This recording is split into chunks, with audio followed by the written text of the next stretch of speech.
On the news tonight, President Muhammadu Buhari commissions 13 kilometers blue rail line in Lagos.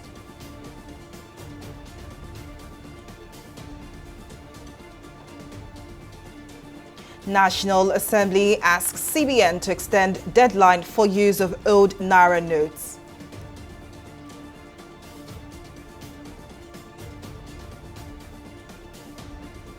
And CBN raises interest rate to 17.5%, insists on January 31 deadline for validity of old Naira notes.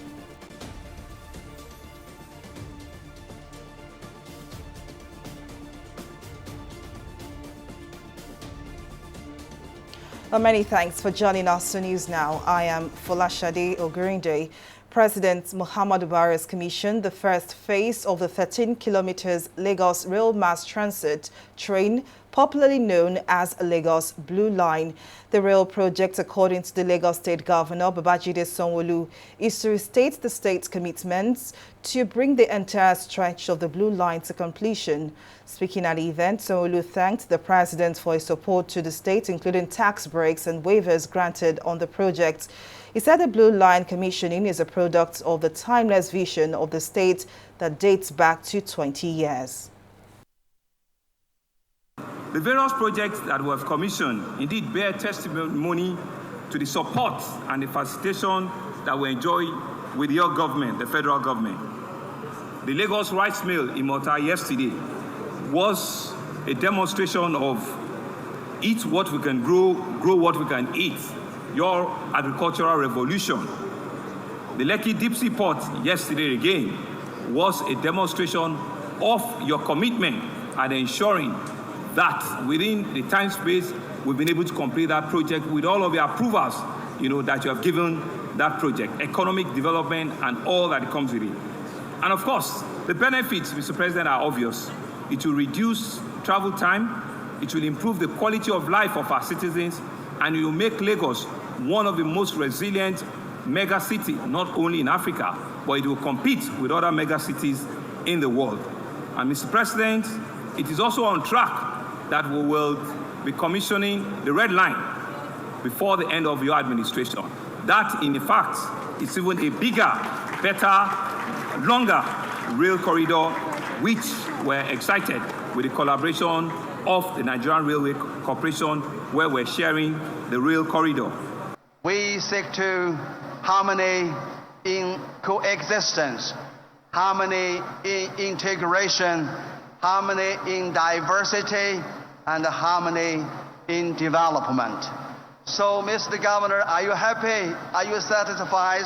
This Blue Line, we can achieve the speed line, sustainable line, speed line of time, sustainable line of better life of Lagos people and Nigerian people, and the symphony line of harmony, not only Nigeria, Lagos, and also China and Nigeria, China. The senators again urged the Central Bank of Nigeria, CBN, to extend the deadline for the withdrawal of old Naira notes from circulation to July 31, 2023. The resolution of the Senate was sequel to a motion moved by Senator representing Kwara North, Senator Suleiman Sadiq, during Tuesday's plenary. Sadiq, in his lead debate, explained that if withdrawal of old Naira notes from circulation is not extended beyond January 31, 2023, many Nigerians will be thrown into serious hardship. However, Senator Sam Ego, who called for the implementation of the policy, explained that the country has enough banks spread across cities and towns in the country. There is not enough new notes in circulation. And in fact, the banks, ATMs that should be dispensing new notes are still dispensing only the old notes. And citizens still have a lot of old notes that they are unable to deposit in the banks.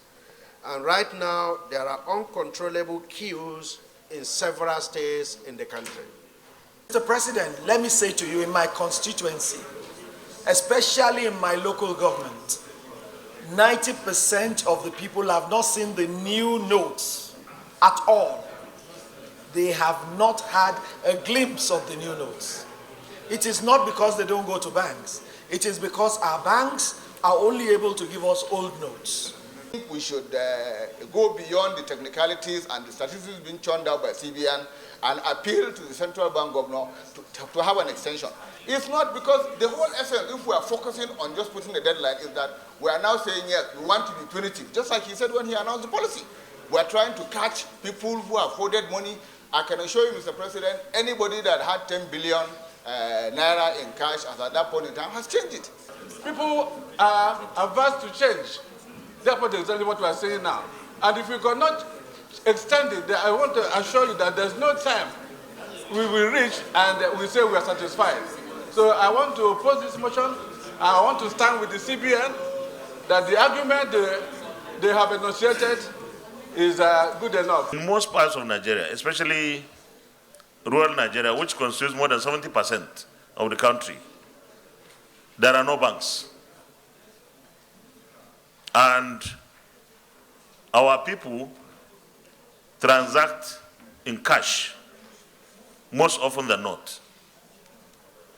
There is no doubt that we must have a policy of inclusion. In a related development, the House of Representatives has asked the CBN to give a 6-month timeline for the implementation of the new Naira Notes policy. Lawmakers have also invited CBN and bank MDs to appear before its ad hoc committee following claims and counterclaims of insufficient new notes in circulation. The managing directors, chief executive officers of the banks under the auspices of the Bankers Committee are to meet with an ad hoc committee of the House to be chaired by the majority leader, Alhassan Ado Doguwa. The amount taken there is not enough, is not adequate enough to swap the available currency in the hands of people, because for the past almost 10 years, my constituency is running without a single bank branch of any bank in my constituency. So people transact, do their activities, do their business, trading, and anything you can think of in cash. In order for the policy to be successful and acceptable, the CBN should keep their relationship closer to reality rather than theorize assumptions. Also cognizant that in global best practices, currencies are phased out, not forced out. Thus, adequate time is required for such policy to be successful. Mr. Speaker, I'm not being personal. The CBN is a good policy, it's in tandem with global best practices, but world over, the currencies are not forced out of circulation, they are phased out of circulation. The problem seems to be hydra-headed, as partly enumerated by Honorable Babao, and it looks like this might have been a policy where the cart was put before the horse. Certain things should have been in place before the policy was rolled out. As good as the policy is, like they say, the road to heaven is paved with good intentions, or rather the road to hell is paved with good intentions. And I think this should have been better thought out, as good a policy as it is. The Central Bank of Nigeria, CBN, has raised the monetary policy rate, MPR, which measures interest rate from 16.5% to 17.5% to tame inflation. The committee also voted to retain the cash reserve ratio at 32.5% and keep the liquidity ratio at 30%. Speaking after the Apex Bank's Monetary Policy Committee meeting in Abuja on Tuesday, the CBN Governor, Godwin Emefiele, explained that although inflation rates moderated marginally in December, the economy remains confronted with the risk of high inflation with adverse consequences on the general standard of living. The MPC was therefore unanimous in its position to continue to tighten. However, the dilemma at this meeting was whether to continue tightening aggressively or moderately. To the committee, a moderate tightening may slow the rate of deceleration in inflation without necessarily hurting output. For those members who felt that an aggressive stance was needed, They were of the view that Nigeria's inflation at a rate above 20% was spread to growth and among the highest in the world. To this group of members, aggressively raising the policy rate was paramount to reining in inflation because an aggressive tightening stance will further narrow the negative real interest rate margin. MPC also feels stance would signal confidence in the effectiveness of its monetary policy direction to rein in inflation, improve financial system stability, and moderate exchange rate. The CBN boss also insisted that the January 31, 2023 deadline for the validity of the old 200, 500 naira and 1,000 naira notes remains. I must say here that unfortunately I don't have good news for those who feel that we should shift the deadline. My apologies.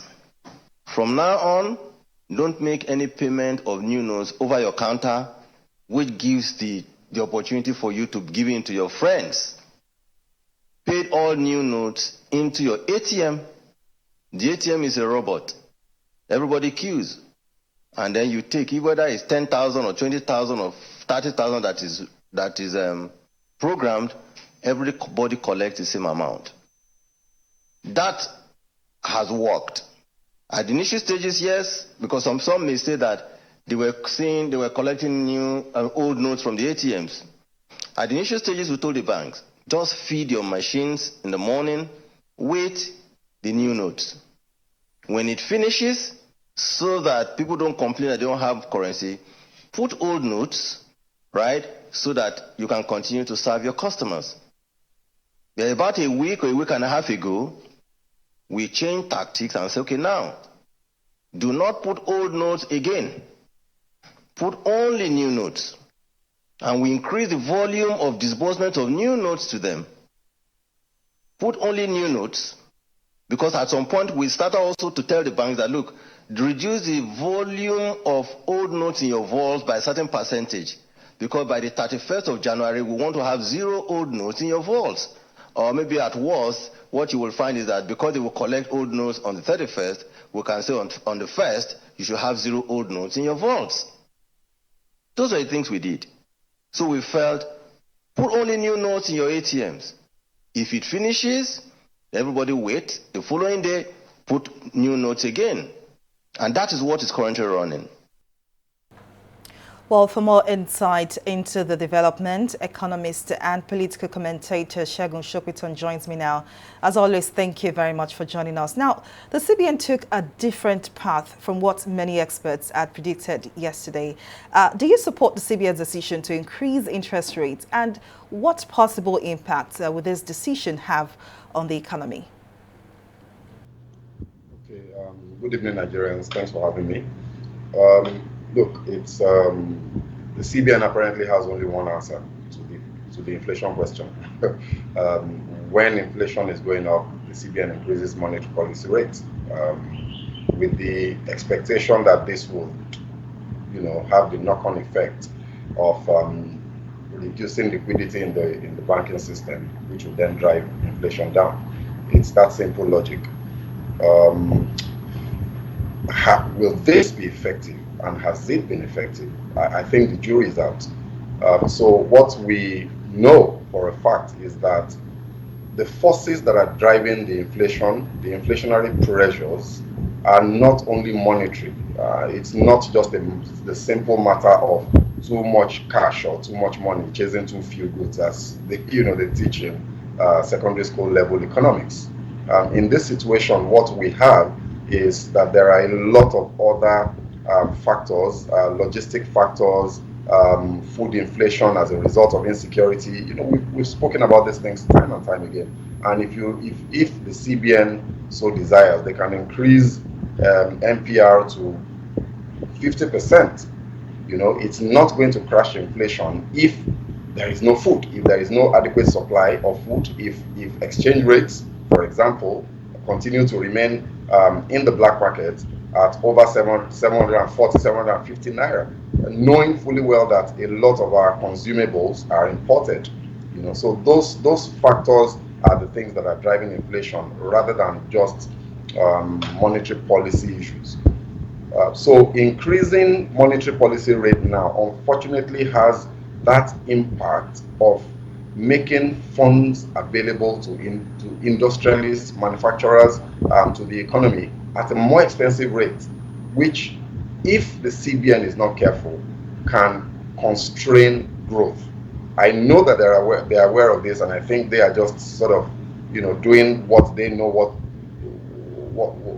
what they can do, and then they will leave the rest to the monetary policy, the fiscal policy side of government, and maybe other instruments, policy instruments of the government. But for me, I think that they have increased rates enough, and it has to stop. If they don't stop, then they will push us back into a recession. Let's not forget that all over the world, there is a threat of recession.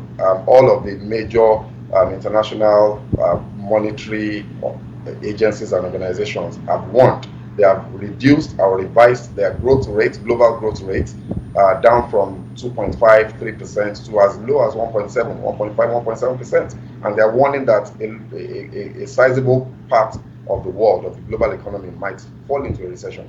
The CBN needs to keep an eye on this situation so that... Something very critical we need to discuss, which is the January 31 deadline for the validity of the 200, 500 and 1,000 naira notes, which the CBN has insisted will remain. How do you see this panning out in the long run? And how critical is it for the CBN to, retain the January 31st deadline? Well, I think the way to simply look at this is that today is the 24th of January. We are exactly 7 days from that deadline. And Shade, if I ask you whether you've seen the new Naira notes, you'll probably say no. Or maybe you've seen one or two. I simply don't know too many people that have had enough of these notes. As I speak to you, and I do some cash transactions, I've only seen it once. I still have it in my wallet. I'm keeping it as a memento. Look, the point is the CBN obviously has not distributed this note adequately. It's not in adequate supply. It's very obvious. There is no reason why the banks would hoard this note, as the CBN is accusing them of doing. If the notes are available, people will make them available to the public. So the CBN needs to clean up its act and make these notes available across the country in sufficient quantities so that the banks can then dispense. If they don't do that, they will have to extend the deadline, because if you say we can't spend the old notes, but then we don't have new notes, what happens? You throw the economy into a crisis. So they will have to extend the deadline, in my own opinion. I don't think they have a choice. Well, indeed, Segun Shopito, economist and political commentator, thank you very much for your time and your contribution. The presidential candidate of the People's Democratic Party, PDP, Atiku Abubakar, has restated his plan to restructure the country, saying that the people of the Niger Delta need the initiative more than any other part of the country. Speaking in Yenagoa, Bayelsa State on Monday in the latest leg of his presidential campaign, Atiku vowed to ensure the devolution of more resources and power to the region to make them less reliant on the federal government.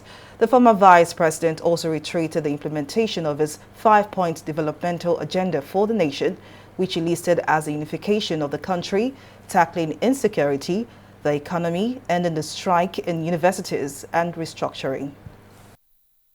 In all my political career, from 1999 till date, Delta State has never failed me. Yeah. And I want to promise you that I shall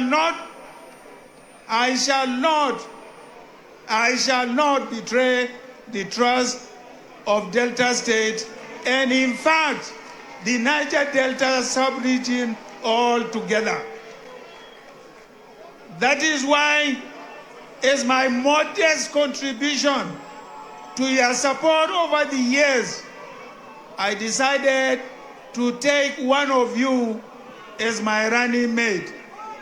And in my policy document, as far as education is concerned and the responsibility of the federal government is concerned, I said there shall be no more ASU strike. The security of this country is paramount. You cannot develop education You cannot develop the economy. You cannot live in peace without security.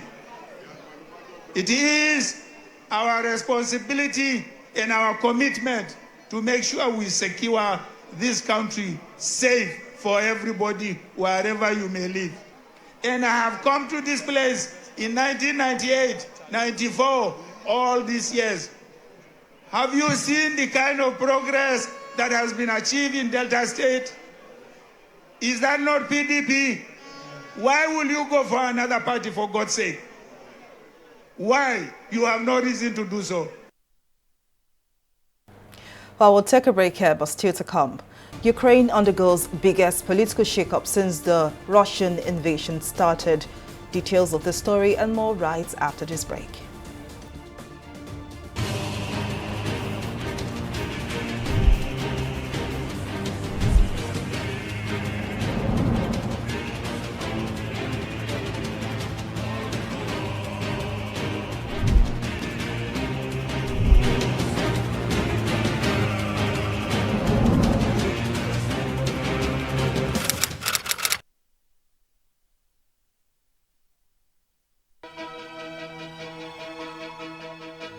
Opinions are free, facts are sacred, but truth is universal. How, in practical terms, can we, for instance, de-escalate the tension? President must see himself as the President of the Federal Republic. We know where the enemy is. 3 places.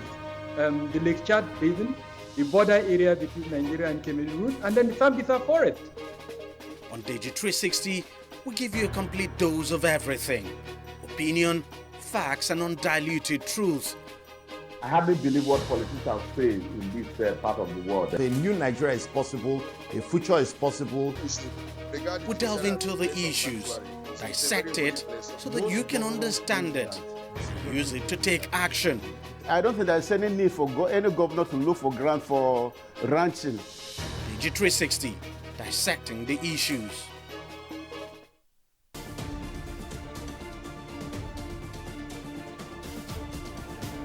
Welcome back. Now here is a recap of some of our top stories tonight. President Muhammadu Buhari's commissioned the Blue Reel in Lagos. The president, alongside Governor Babajide Sanwo-Olu of Lagos State and his deputy Obafemi Hamzat, commissioned the project at the Marina train station in the state. Speaking at the event, Sanwo-Olu thanked the president for his support to the state, including tax breaks and waivers granted on the projects. We also told you that the Central Bank of Nigeria, CBN, has raised the monetary policy rate, MPR, which measures interest rate, from 16.5% to 17.5% to tame inflation. CBN Governor Godwin Emefiele also insisted that the January 31, 2023 deadline for the validity of the old 200, 500 and 1,000 naira notes remains. Well, in case you missed any of our news bulletin, for more updates, you can catch us on Limex World TV or log on to our website at www.tv360nigeria.com. You can also follow us on our social media platforms on Twitter, Instagram and YouTube at TV360 Nigeria. On Facebook, we are TV360 Online.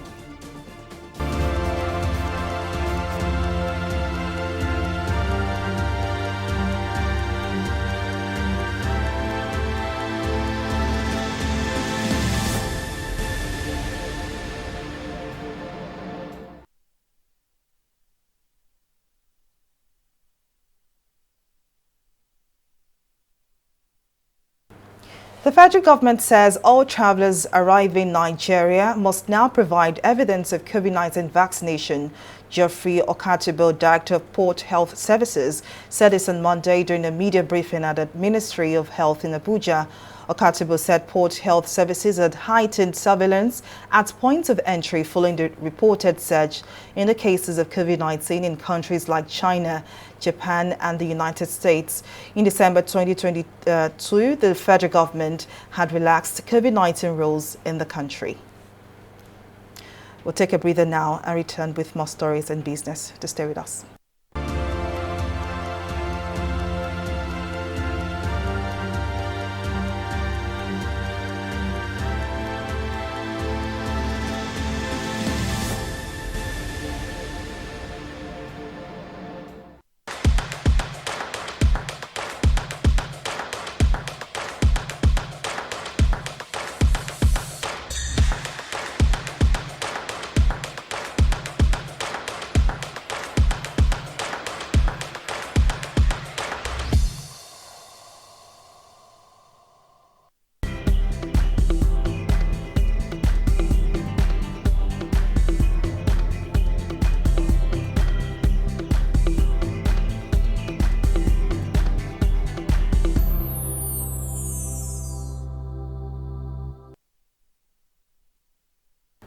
Welcome back. Let's now join Simi Soladigun for more stories and business. Over to you, Simi. Thank you very much, Falashadi. Welcome to Business News. The Executive Chairman of the Federal Inland Revenue Service, Mohammed Nami, has disclosed that 10.1 trillion naira was generated as tax revenues by the service in 2022. The figure represents the highest tax collection ever recorded in the history of the service and any other revenue agency in the country, but it falls short of the 10.44 trillion naira target for the year under review. Speaking to journalists after presenting the FIRS 2022 performance update to President Muhammadu Buhari in Abuja, Nami said the service would have surpassed its projection for 2022, but for the various tax incentives granted under the respective laws, which amounted to 1.81 trillion naira. Nami also said political interest and distractions, including litigations against the service, hindered its tax collection drive last year. We'll take a short break here and be back with Stock Market Review. To stay with us.